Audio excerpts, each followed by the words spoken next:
അമേരിക്കയും തമ്മിലെ ബന്ധത്തിൽ വിള്ളൽ വീഴുമോ? ഇന്ത്യക്കെതിരെ വിമർശനമുന്നയിച്ച് American president Donald Trump. American ഉൽപ്പന്നങ്ങൾക്ക് ഇന്ത്യ അമിതമായി തീരുവ ഈടാക്കുകയാണെന്ന് ട്രംപ്. അമേരിക്കയുടെ പുതിയ തീരുവ പ്രഖ്യാപനങ്ങളെ തുടർന്ന് US ഓഹരി വിപണിയിൽ അനിശ്ചിതത്വം നിലനിൽക്കുന്ന സാഹചര്യത്തിലാണ് ഇന്ത്യക്കെതിരായി അദ്ദേഹം വിമർശനമുയർത്തിയത്. അധികാരം ഏറ്റെടുത്തതിന് പിന്നാലെ തന്നെ ഇന്ത്യ ഈടാക്കുന്ന അമിത തീരുവയെക്കുറിച്ച് ട്രംപ് വിമർശനമുന്നയിച്ചിരുന്നു.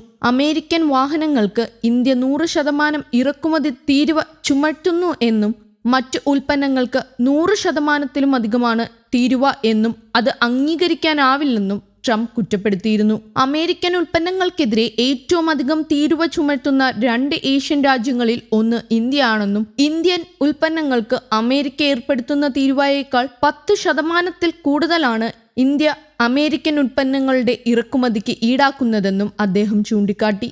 ഇന്ത്യയിൽ ഒന്നും വിൽക്കാൻ കഴിയാത്ത സാഹചര്യമാണെന്നും ഈ സാഹചര്യം ബോധ്യപ്പെട്ടതിനാൽ ഇന്ത്യ തന്നെ തീരുവ കുറയ്ക്കാൻ സന്നദ്ധത അറിയിച്ചിട്ടുണ്ടെന്നും ട്രംപ് കൂട്ടിച്ചേർത്തു. ഇന്ത്യയുടെ ഏറ്റവും വലിയ വ്യാപാര പങ്കാളിയാണ് US. കഴിഞ്ഞ കൊല്ലം $12,920 കോടി വ്യാപാരമാണ് ഇരു രാജ്യങ്ങളും തമ്മിൽ നടന്നതെന്നാണ് റിപ്പോർട്ടുകൾ.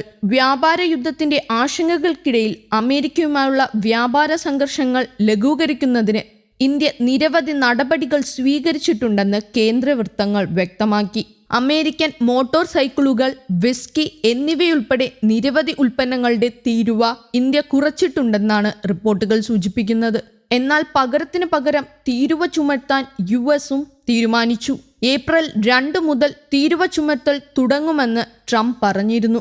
ഏപ്രിൽ 1 തുടങ്ങണമെന്നായിരുന്നു ആഗ്രഹമെന്നും അന്ന് വിഡ്ഢിദിനമായതിനാൽ മാറ്റിവെക്കുകയായിരുന്നുവെന്നും ട്രംപ് കഴിഞ്ഞ ദിവസം പറഞ്ഞിരുന്നു. European union, China, Brazil, India, Mexico, Canada എന്നീ രാജ്യങ്ങൾ അമേരിക്ക അവരിൽ നിന്നും ഈടാക്കുന്നതിലും ഉയർന്ന തീരുവയാണ് അമേരിക്കയിൽ നിന്ന് ഇറക്കുമതി തീരുവയായി ഈടാക്കുന്നതെന്നും അത് അങ്ങേയറ്റം അന്യായമാണെന്നും ട്രംപ് കുറ്റപ്പെടുത്തിയിരുന്നു.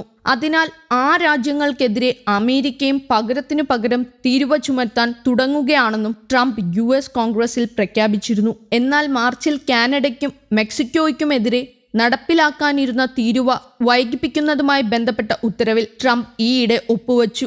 ട്രംപിന്റെ 25% വരെയുള്ള തീരുവ നയം പണപ്പെരുപ്പം വർദ്ധിപ്പിക്കുമെന്നും ഓഹരി വിപണിയെയും അമേരിക്കയുടെ സാമ്പത്തിക വളർച്ചയെയും ബാധിക്കുമെന്നും സാമ്പത്തിക വിദഗ്ധർ മുന്നറിയിപ്പ് നൽകിയതിനെ തുടർന്നാണ് ട്രംപിന്റെ പുതിയ നീക്കം. അതേസമയം വിപണിയിലെ ചാഞ്ചാട്ടം തന്റെ തീരുമാനത്തെ സ്വാധീനിച്ചു എന്ന ആരോപണം ട്രംപ് തള്ളുകയും ചെയ്തു. കൂടാതെ പ്രാബല്യത്തിൽ വരാനിരിക്കുന്ന സ്റ്റീൽ, അലുമിനിയം ഇറക്കുമതികൾക്കുള്ള വിശാലമായ തീരുവകൾ പരിഷ്കരിക്കുകയില്ലെന്നും ട്രംപ് വ്യക്തമാക്കി. ഡയറി, പാൽ ഉൽപ്പന്നങ്ങൾക്ക് 250% കാനഡ ഈടാക്കുന്ന തീരുവയെന്നും വർഷങ്ങളായി അമേരിക്കയെ കാനഡ വഞ്ചിച്ചുകൊണ്ടിരിക്കുകയാണെന്നും അമേരിക്കൻ കർഷകരെ ചൂഷണം ചെയ്യുകയായിരുന്നെന്നും ട്രംപ് പറഞ്ഞു. കൂടാതെ കാനഡയിൽ നിന്ന് തടി, കാർ, ഊർജം എന്നിവ അമേരിക്കയ്ക്ക് ആവശ്യമില്ലെന്നും ഏപ്രിലിൽ തന്നെ അധിക തീരുവ പ്രാബല്യത്തിൽ കൊണ്ടുവരുമെന്നും ട്രംപ് പ്രഖ്യാപിച്ചു. News desk, Kerala Kaumudi.